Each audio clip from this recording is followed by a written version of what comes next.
আসসালামু আলাইকুম সম্মানিত দর্শক শ্রোতা। এই মুহূর্তে দেশ ও প্রবাস থেকে যারা আজকে আমাদের এই ঘাসের প্রতিবেদন দেখছেন সকলকে আন্তরিক শুভেচ্ছা অভিনন্দন জানাচ্ছি।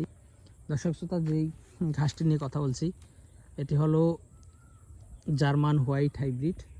এই ঘাসটি মূলত পানিতে এবং শুকনা জমিতে এটি পানিতে এবং শুকনা জমিতে দুই জায়গাতেই ভালো ফলন হয়। আপনারা দেখতে পাচ্ছেন এখানে বর্তমানে শুকনা জমি, 2 মাস পরে, এখন যেহেতু বৈশাখ মাস চলছে আর আষাঢ় মাস, জ্যৈষ্ঠ মাস যখন যাবে আষাঢ় মাসেই এখানে কিন্তু পানি থাকবে হাঁটু সমান। তো দর্শক, এই ঘাসটি তখনও ভালো হবে, এখনও কিন্তু যথেষ্ট পরিমাণে ফলন এখানে হয়েছে, কারণ এটা মূলত 6 মাস শুকনো কিংবা 6 মাস পানি থাকলেও সেই জমিতেও ভালো ফলন হয়। তো দর্শকবৃন্দ, আমরা মূলত এই হোয়াইট জার্মান ঘাসের কাটিংগুলো এখন সারা বাংলাদেশে ডেলিভারি দিচ্ছি।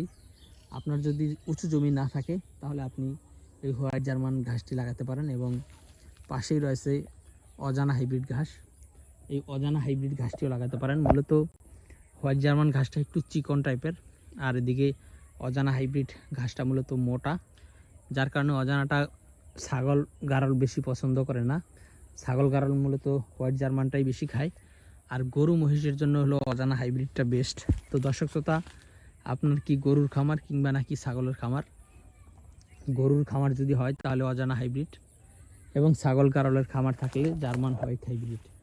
পানির দুইটা ঘাসের ভিতরে এই দুইটা ঘাসের কাটিনি আমাদের কাছে রয়েছে, আপনারা চাইলে যে কোনো ঘাসের কাটিনি সংগ্রহ করতে পারেন।